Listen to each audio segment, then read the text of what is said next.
Today is the 5th of 2017. Yeah. And today we are going to come across and we are still, of course, reading the book, The Foundations of Buddhism. That's why we're gathered here today. But we're still trying to finish chapter 2 today. Okay. So the last subtitle on this chapter is The Origin of Ancient Buddhist School and the Exegetical Literatures. And anyway, that's it actually is a fun topic to talk about rather than the last topic. Last topic was just on the text. So, and you know, when you said they were Buddhists, there is the Buddhist canon, what are the canons? So it's a little bit boring. But I do have some further information for you here, but we'll do that just a little bit later, okay, about the text. But just, why don't we just, or I mean maybe the best, we go back to the text for a little boring topic first. So the paper I'm giving you, actually from page 1 to page, actually to page 2, okay, is the very basic understanding of the Buddhist text. But you will see that there were two headings. One is the Pali Canon, and the other one is what I call that Mahasangikas, Haimavatas, Mahisasakas, Dharmaguptakas. Anyway, those are the names you might be very, very strange. But if you really study Buddhism, just like when you study Christianity or any religion, so you cannot say Christianity is everything. Then you will start to know there are different schools of Christianity, have different opinions and many things. All right? So the same thing, a lot of people think, oh, when I study Buddhism, in Buddhism, that's it. Buddhism have so far 2,600 year history. Then you can imagine there must have a lot of things emerge or whatever. Different schools, different opinions, even in regard to the canon, anything. So then those are some schools. But you might be surprised in my list here, I didn't put one of the very famous schools for Chinese or even for Tibetan, because that is a Sarvastivada. Because, well, anyway, they are very similar, just only there's some different. I don't have time to list out all the things. So just let you know that you have some idea that when you say the Buddhist canon, since we are reading this book, our mostly refer to the canon is the Pali canon. So just go through a little bit. You know that when we in the last chapter, not in the last topic we were talking was the Buddhist canon, and then you have this so-called Tripitaka in the original language. It's sometimes to translate three baskets or three canon. Okay. And then you have so-called, when you look at the list, they have this Vinaya Pitaka, so do with the monastic codes, you know, and then you have the Sutta Pitaka, mean the sutta, or you could say the basket of sutta, and then you have the Abhidhamma Pitaka. Sometimes Abhidhamma Pitaka, we just retain the term called Abhidhamma, okay, Abhidhamma Pitaka, or the basket of Abhidhamma. So this, according to the Pali sources, when you say the Vinaya Pitaka, it divided into 3 parts. I don't think you need to remember all this, but certainly if you are really study Buddhism as a BA program, definitely need to remember. That's the very basic knowledge you need to know. So one part is called Sutta Vibhanga because it's mentioned about the monks' rule and the nuns' rule. Okay, and of course there's you know, almost like the list of the rules. Okay, and there was some of the detail, not detail, some of the explanation of what these rules for. And the second is content of the Khandaka. Okay, and but usually this section is devote. Actually, it's interesting in the Pali section. They devote the story of the Buddha up to the point that how Sariputta, as the most famous disciple of the Buddha, who believed that almost second to the Buddha as in terms of wisdom. So, you know, it's kind of like a story, basically. It's a story about the Buddha's life, he renounced life, and how he attained enlightenment and so forth, and after he attained enlightenment, what did he encounter. So that actually, that big part of Buddha's life is record actually being kept in the monastic rules section. That's what we call the Vinaya, the section of Vinaya. Okay, and then you have something about anyway, something about is the Buddhist when the Buddha passed away, and then the text being passed down, how this being kept, and what kind of controversial question about what is the Buddha's word, you know. So that is also actually those kind of discussion, or those kind of, you could say the legend or story, or this historical fact, what depending how you look at it, and it's kept in that kind of the section of basket. Okay.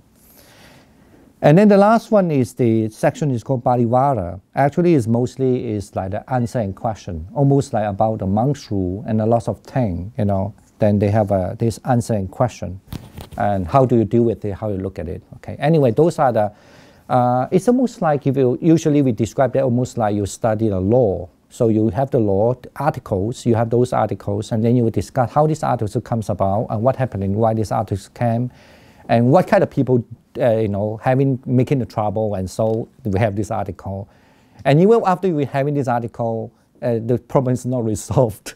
You know, and the monks and nuns, they have lots of problem again, and you know, basically, and then and still, you know, sometimes something is no answer. Sometimes left with the answer like dissatisfied. Sometimes left no answer, almost like the problem is not resolved. It's a very I mean, if you're really interested to know about the ancient time, how the monks' life and the society, what kind of trouble they're facing, you know, that have to do with the cultural and even ideas, you know, and then also religious belief they used to have, and then they have a conflict when they come to the monastery, and so forth, many things. So, and then reading this Vinaya Pitaka is very interesting, you know.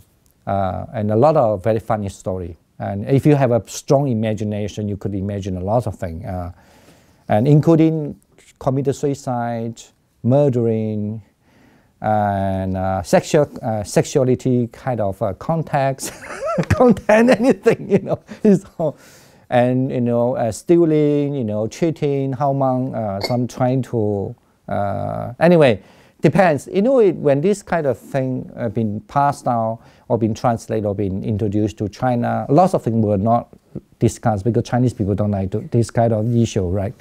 I mean, if you look at this American culture now in America, it's certainly they really like to read this kind of thing, you know, what happened in those days. And it's funny, they even mention how many kind of sexual posture they are doing, and then okay, anyway, I don't want to say too much about that.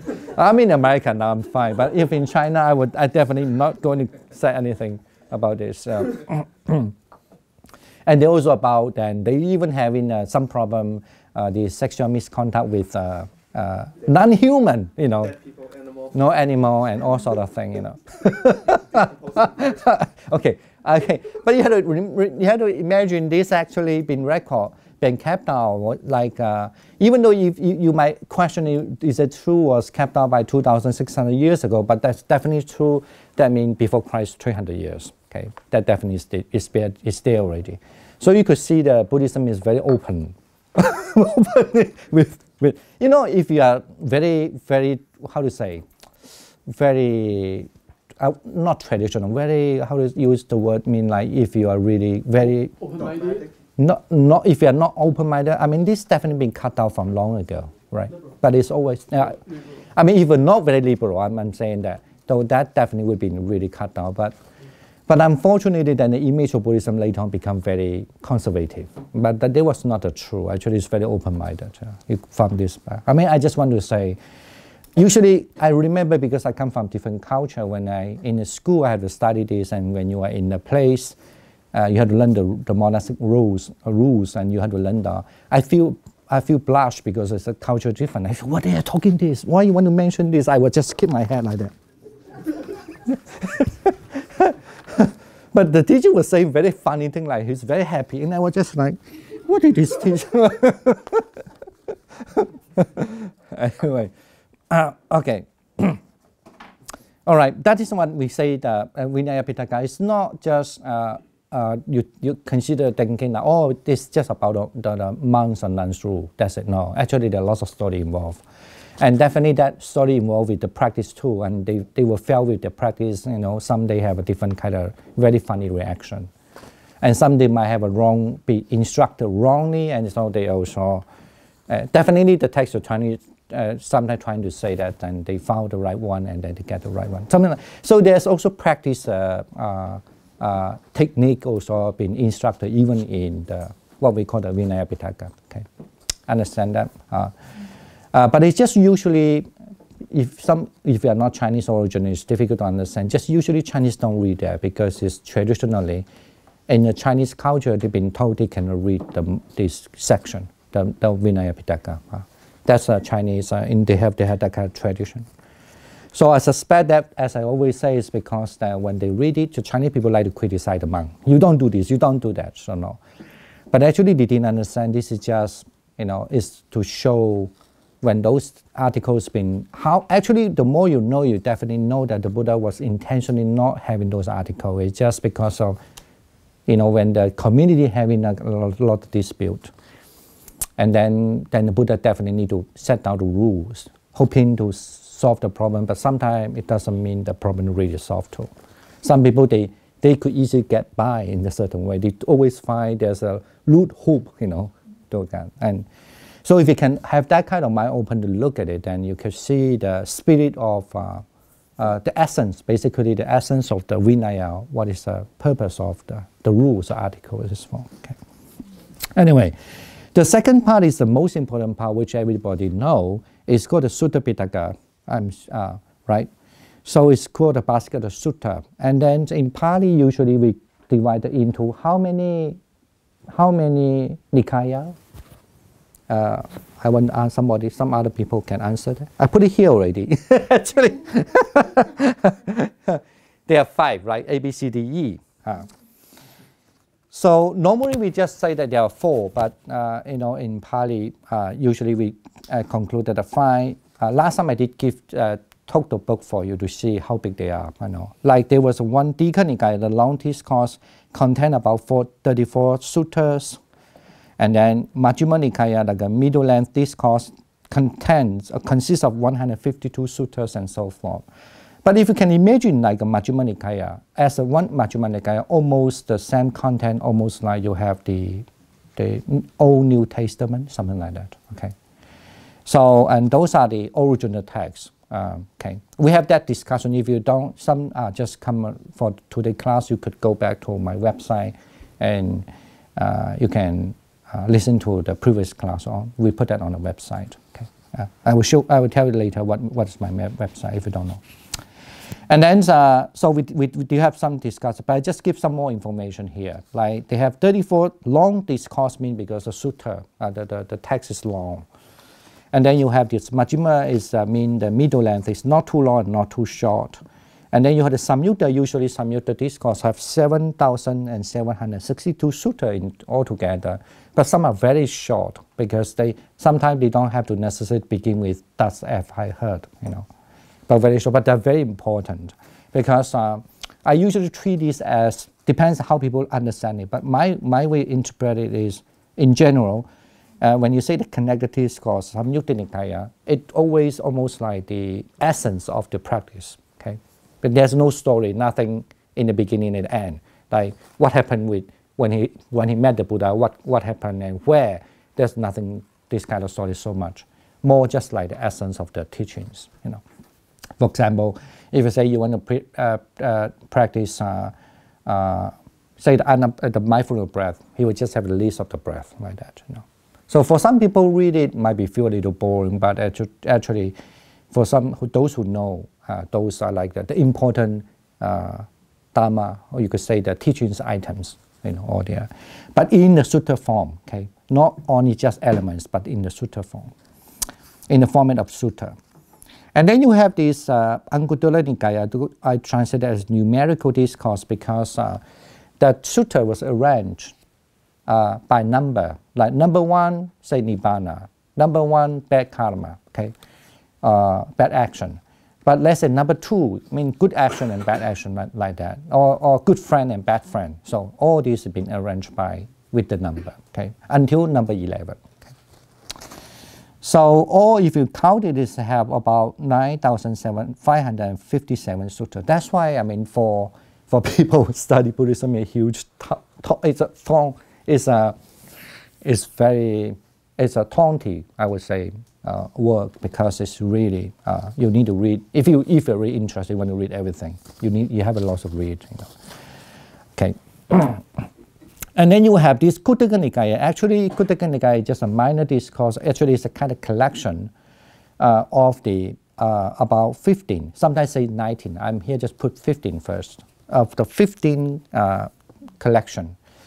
And then the famous one is the second one, like a Dhammadipa, because that was first translated into English in 1880 something, right? That was actually, you could say, the Buddhist text that been translated in English for the first one is the Dhammadipa, mean verses of the Dhamma. Okay, I think it's 384 verses. I could be wrong. I forgot already.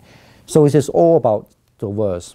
But if you want to read the Dhammadipa commentary, it's more interesting, because with the verse, and he will start to tell the story. Usually the kids like it. A lot of very, very, I would say, very lively story that describe, sometimes what happened with a monk, what happened when he see somebody and he maybe disrobe, and what happened, and then he get angry and so forth, and lots of kind of different story. So, and then it's a kind of like, because something happened, it's believed that, and some of them, not all, but then the Buddha will utter the verses. It's kind of like for people to remember the important message of the Buddhism. Okay, so they call the Dhammadipa, verses of Dhamma.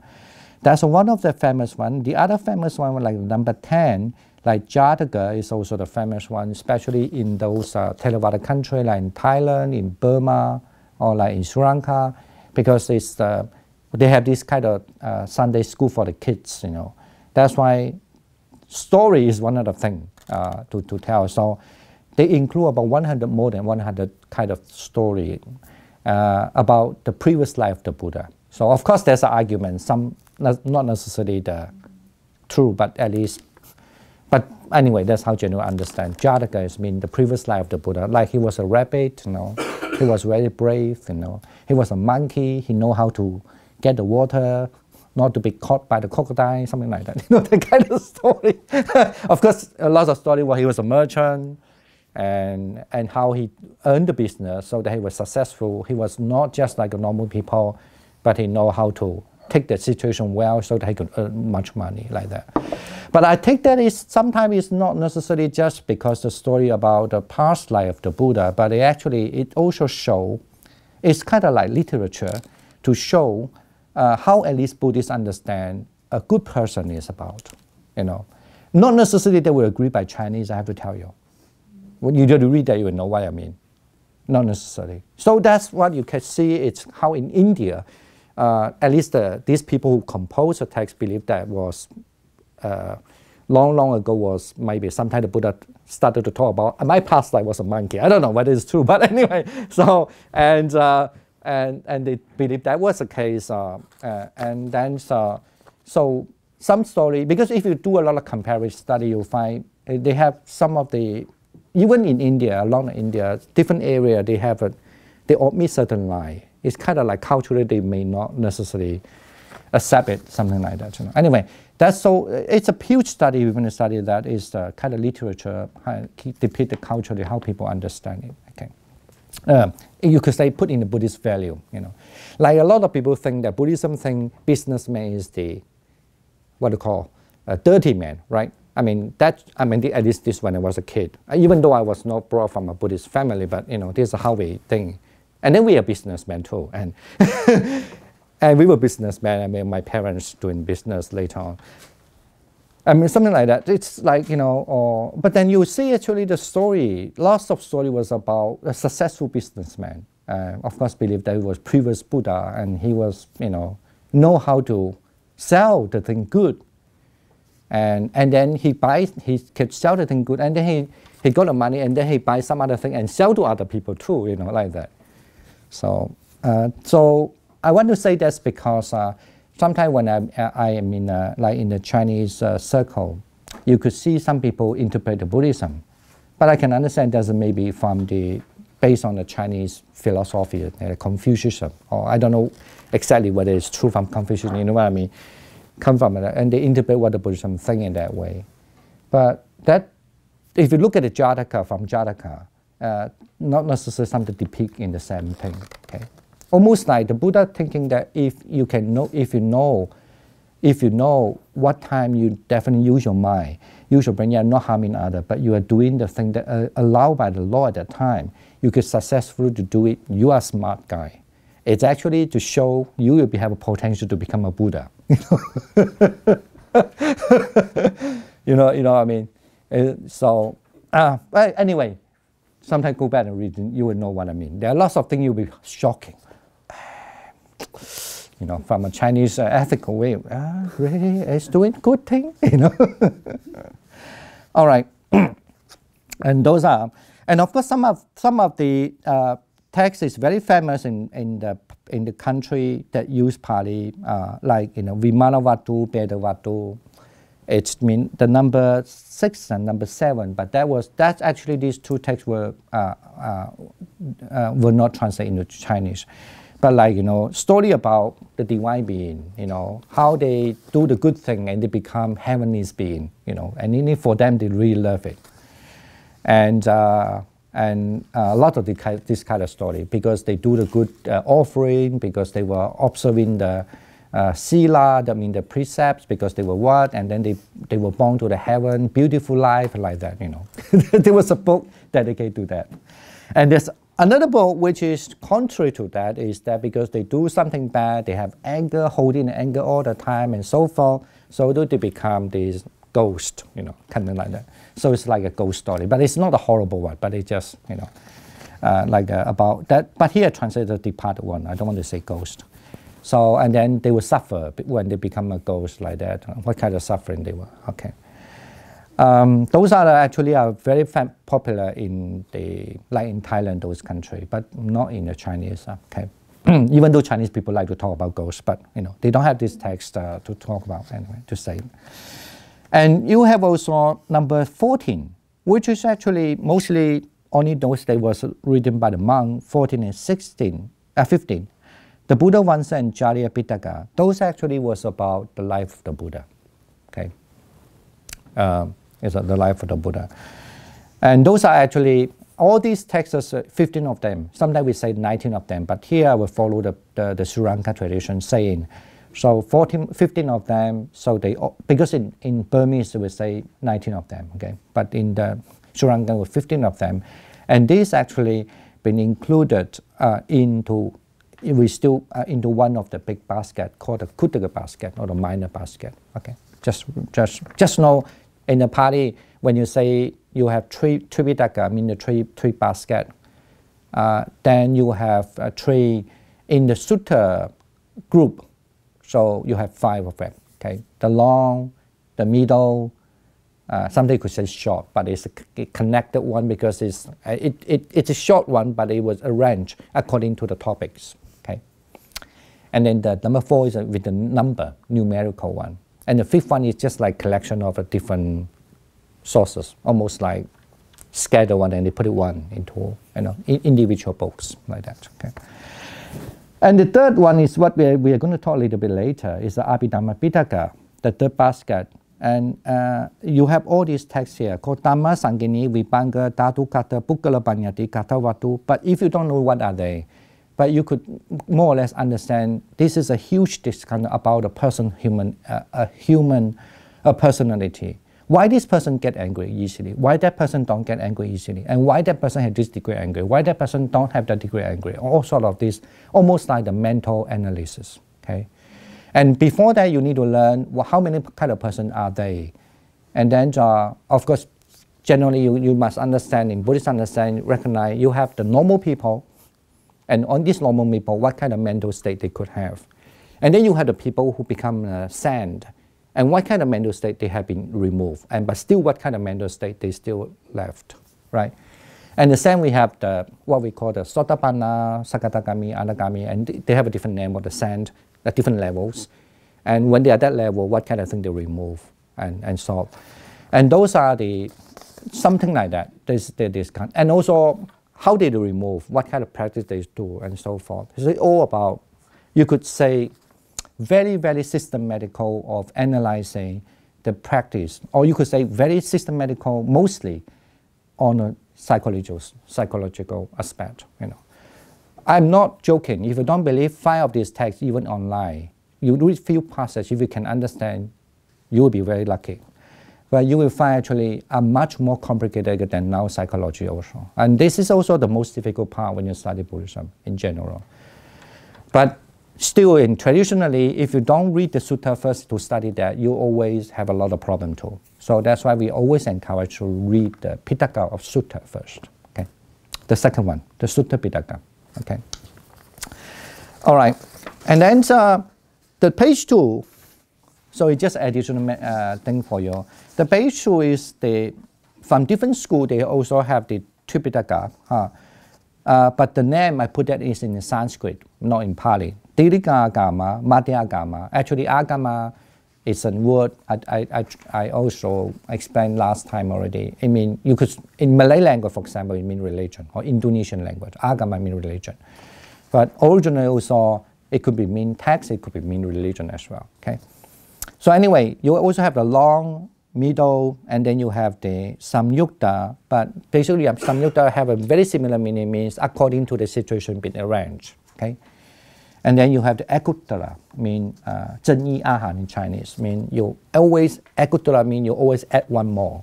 So number 1 add 1 is 2, 2 add 1 is 3, like that. So add one more. So called akuttara agama. Okay.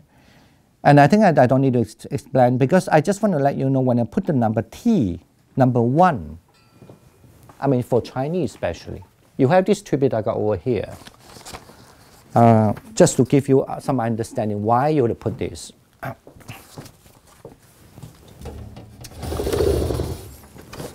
We don't have number 1 here, it's over here. Number 2 is over here.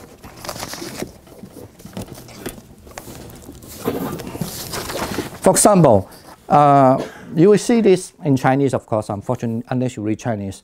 So this is the collection of the Chinese Tripitaka, okay? So when you say this is number 1, dear John, this is volume 2, and you will see there's a number there. Let's say, let me look, what number 125, right? When I look at, Akuttara, the D, A, B, C, D, 125. So that number refer not to the volume, okay? This volume 2, that refer to the collection. Actually, they was originally collected by the Chinese, of course, then later on be re-edited also and sponsored by the last king in Japan. So, and this is actually this edition called Taisho, it's a king name, those. So they re-edited it, because why we, as a scholar, usually we use this one, because they do have comparative study from different editions, and they have mixed notes. So that's why we use this edition. But they have a range number. So that's why that when you say T, there's a T 125. So here you look 125. 正一阿含经. Okay, I get that now. So the number I put it there is in case you're interested when you look at the Taisho. But usually you look at the Taisho unless you are really more expert. You want to compare this to the Longzhan, the Tripitaka done by the different period of China, empire, dynastic of Chinese dynastic, then you could do that.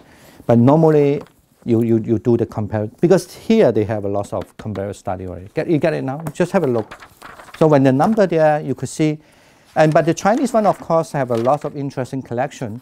So you have some number like 126, and all this is an individual translation, because we don't know where it comes from. It never be compiled into a whole volume. So it's just almost like being not delivered, being, how do I say? Anyway, being delivered, yeah, being delivered kind of like individually, okay?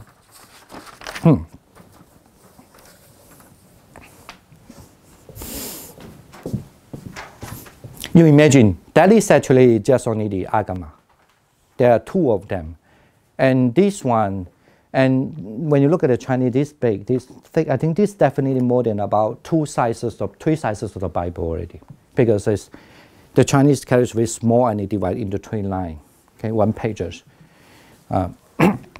then this is always a problem for people who study Buddhism when we have to go to university and study. If you compare to other religion, much easier. You have to study a lot of text.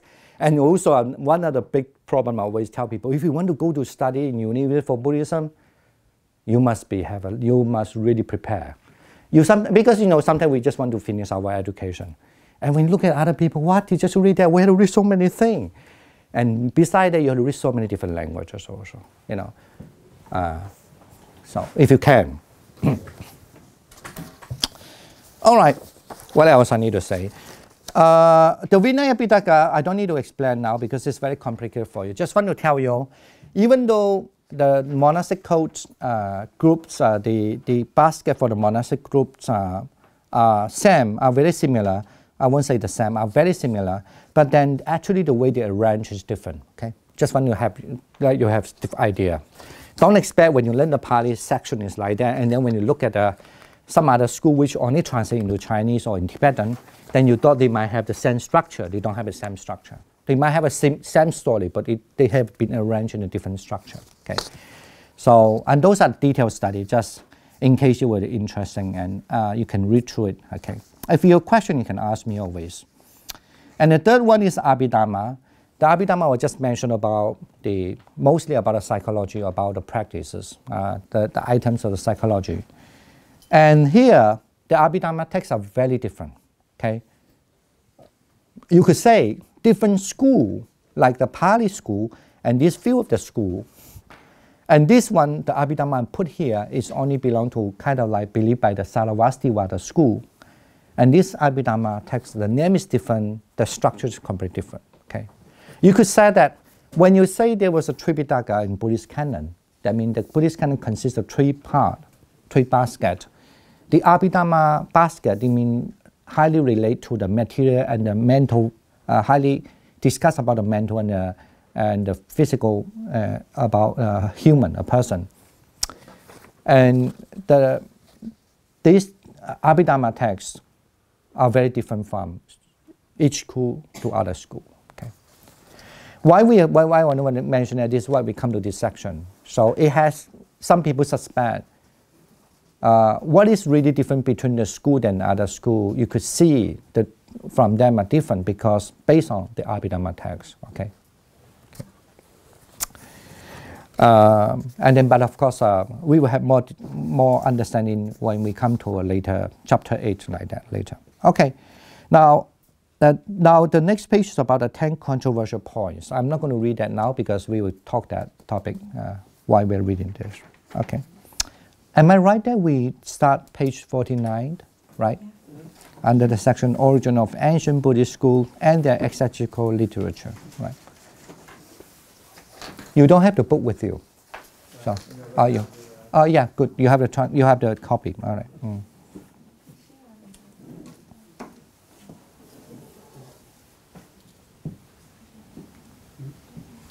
All right. Do you want to read first? Where do you like to start? You want to start over there? Huh? You want to start? Sure. Okay. The origin of the ancient Buddhist schools and their exegetical literatures. In turning to the complex problem of the origin of the ancient Indian Buddhist schools, we must at the outset register that we are speaking primarily of divisions and groupings within the community of monks and nuns, or Sangha. In most cases, the basis of such divisions would have been of little or no concern to the ordinary lay Buddhist in ancient India. In other words, we're not dealing with great schisms of the kind associated with the Reformation in the history of Christianity, or with one Buddhist group accusing another of heresy.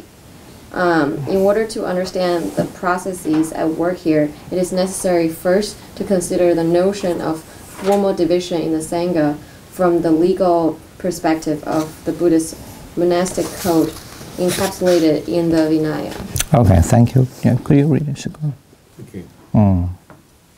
Two communal ceremonies are fundamental to constitution of the Sangha. The first is the ordination ceremony itself. The second is fortnightly rehearsal of the rules and paramankasa. As I have already mentioned, for ordination to be legitimate, the participation of at least 5 months of 10 years standing is required. The paramankasa ceremony. Pratimoksha. Okay. The Moksha.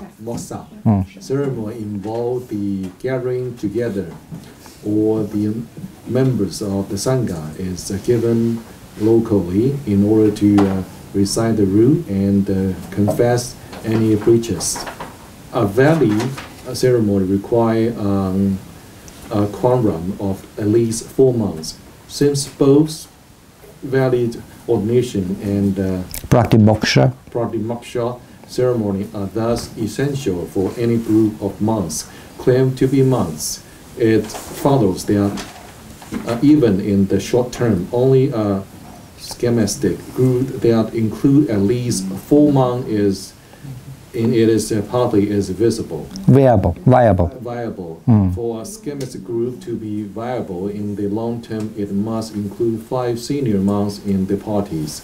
Clearly, in the 1st century or so after the Buddha's death, as the number in the Sangha increased and is expanded across first northern India and then the whole subcontinent, the establishment of group of monks around the particular teachers, perhaps associated with particular view of the certain issue of Abhidhamma, was both nature and inevitable. But Inevitable. But as long as such group follow essentially the same vina and recognize the validity of each other's ordination lineage, movement between the group would present no problem. Monks from one group could legitimately attend and participate in the ceremonies of another group. There was no question of formal division in the Sangha. All right. Any other question with that? Or any line you don't understand, or anything that comes to your mind you thought you might be want to make a comment? Or no? Well, okay. But you get the point, right? So the main point is actually first understand the word Sangha. Or by the way, because in America, especially now the word Sangha loosely used in America now as mean community. So any Buddhist community, they call them as a Sangha. But that definitely was not in traditional way of using, because in traditional way of using means the Sangha has to be the monks and the nun. But the healthy Sangha has to have the monks and nuns and the lay people. Okay. But in other words, no monks, no nuns, you cannot call it as a Sangha. Even though the Sangha word is translated as a community. Okay. Because why now you look at it here? Because the Sangha have highly involved with, there was ordination process going on. So the Sangha normally, so let's say that if you belong to a Sangha, means you do have, Sangha have to perform a certain thing. And then you have this kind of like the 受戒 in Chinese. That means you're taking this kind of precept, the procedure of having ordination, and then you need to obey the rules. At least you have to obey the rules by having the ordination, and after when you having ordination, you have to be accepted by those community, basically the ordination, the monks and nuns community as a member. Okay.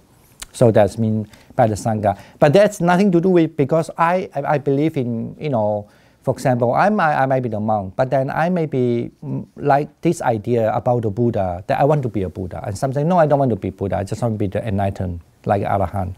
Like that, that's nothing to do with the Sangha. Okay. So here I just want to say, so very important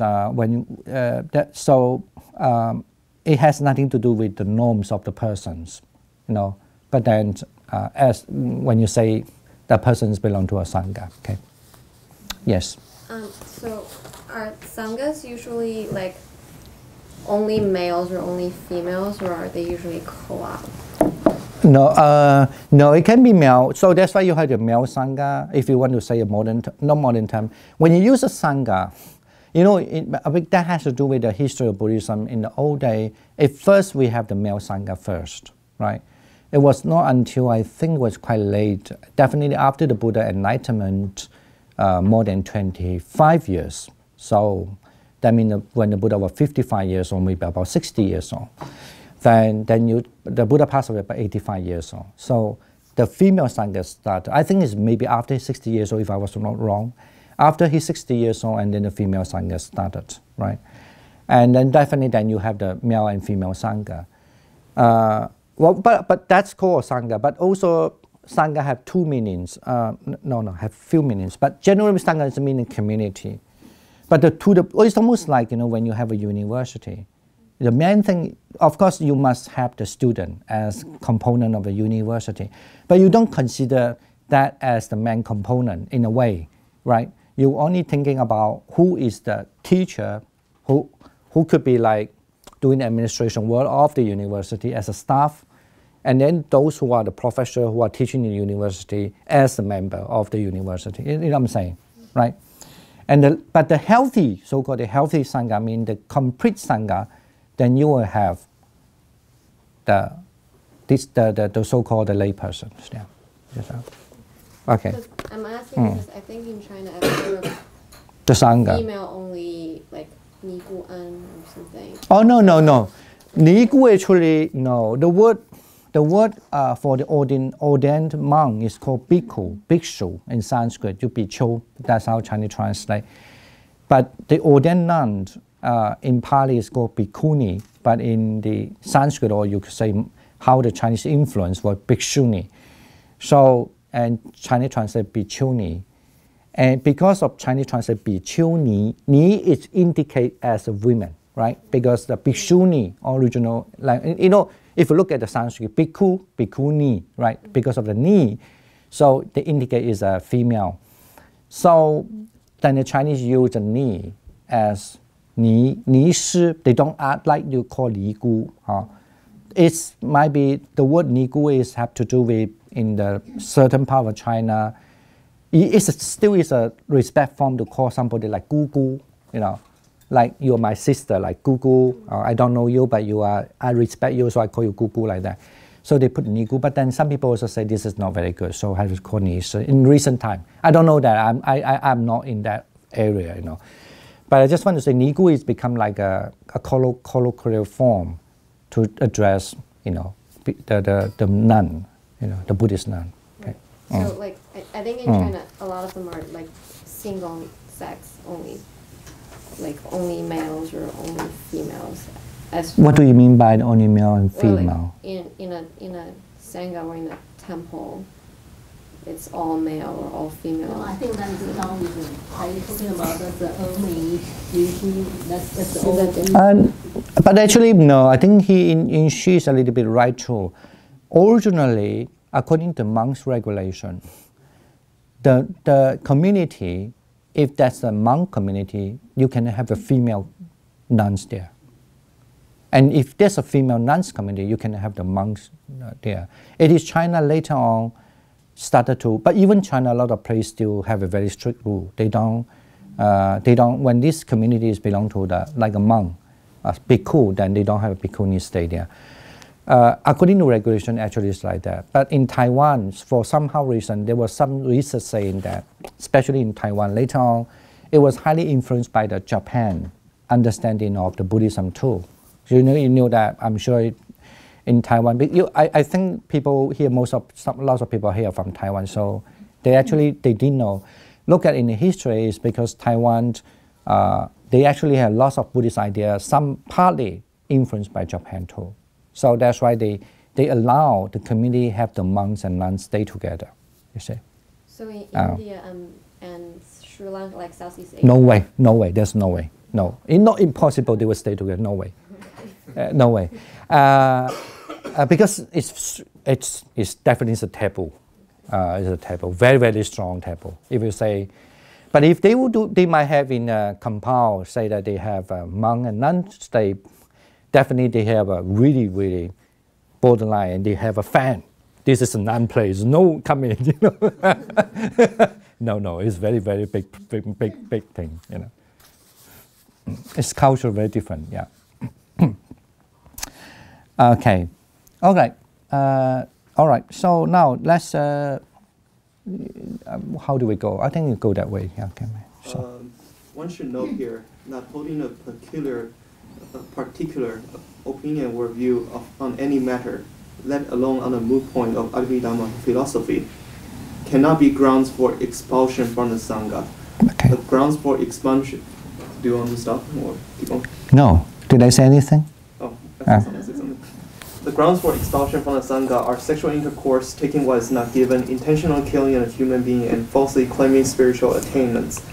The only opinion or view that is even to be censored according to the Vinaya is the view that sexual intercourse is not an obstacle. It is easy to see the practical reason why. It threatens the very basis of a celibate community, since the Vinaya left monks and nuns largely free to develop Buddha's teaching doctrinally as they saw fit. There would be little incentive to provoke a schism on purely doctrinal grounds. What was of public concern was living by the monastic rules, not doctrinal conformity. We are dealing here with orthopraxy, not orthodoxy. The implications of this state of affairs were not fully realized in the earlier scholarly studies of the formation of the Buddhist schools, such as André Varro's important work, Les Sat Bouddhique, du petit, Wahigi. Wahigi. Okay. Actually, that translate the school of Buddhism of a small school, a small vehicle, the small vehicle of the small vehicle. Yeah. The sects of Buddhism of the small vehicle. Yeah. All right. I don't think you have a question about that. Any? No. No. Then we can keep on. Someday I will be happy. I don't have to say so much. Okay, it is not surprising to find that. You want to read that to begin with? Yeah. Mm. It's not surprising to find then that the earliest indication of Buddhist writing of schismatic tendencies in the Sangha concern interpretation of the Vinaya and not question of Buddhist doctrine. With the first communal recitation, the ancient sources that have come down to us via various schools are in broad agreement that 100 years, the figure is likely to be approximate. After the death of the Buddha, a dispute arose concerning 10 points of Vinaya. A group of senior monks convened in Vaisali, decided against the 10 points, and initiated second communal recitation of the scripture.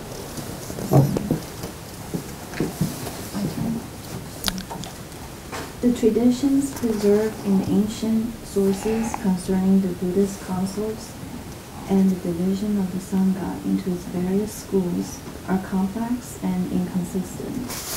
Despite the scholarly discussion that has been devoted to them, a satisfactory interpretation of these sources, explaining the contradictions, and presenting a coherent and consistent history of Buddhism in the centuries after the death of the Buddha has yet to be worked out.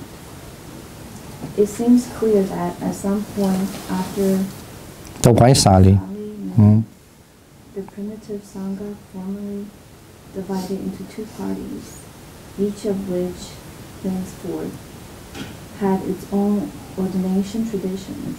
The ancient accounts are inconsistent as to what provoked the split. Some suggest that it was the result of a dispute over 5 points, later associated with a monk named Dhammadipa, concerning the nature of the arhat. That this was indeed the cause of the division was accepted by Varro. Other ancient sources attribute the division to a disagreement over questions of Vinaya, and the more recent scholarship suggests that this is the explanation to be preferred. According to this view, a reformist group in the Sangha proposed tightening discipline on certain matters of Maya, while the majority were happy to leave things as they stood. Do you think they want to leave it to others to read that? Next one? Okay. Since the two parties failed to come to an agreement, the Sangha divided into two. The reformists, Sattvaras, or elders, and the majority, Mahas. Sankikas. Okay. Or those of the great community. The dating of this important event in the history of Buddhism is also extremely problematic since it hinges on the vexed question of the date of the death of the Buddha himself. With the growing scholarly consensus that the dates the Buddha's death at the end of the 5th century BCE, or even the beginning of the 4th, it seems that we must place the event of the first division of the Sangha sometime around the beginning of the 3rd century BCE, before the accession of the Emperor Asoka. Although it is not impossible that we should follow certain of our sources which suggest that the division occurred actually during the reign of Asoka. Okay. You know, I think this is, when you study Buddhism, I always say there were two things very difficult to deal with. One is about Abhidhamma, the basket Abhidhamma, and the other is actually the Buddhist schools. And now, because we are going to deal with that in the next chapter, so I'm not going to address that much, but here, something I guess, that's why I put a little bit more information on the paper. Here they mentioned that actually there was, you could say the Buddhism in old day, people carry certain idea, different idea, but because they have the same ordination, so you could say they have the same Sangha. But then later on, the Sangha split, okay? So you could call it as a sect, or you could call it as a school. But you have to understand that way to understand it's not like Christianity, because they have the disagree with the teachings. They split it. But it's more somehow something, then that's what I'm going to say. The one thing is, first thing that definitely we know in the history is they split after the Buddha passed away. Some say 150 something years. And some say it's actually after the pass away, almost like, definitely after the pass away, 100 years. So now, then we're not sure.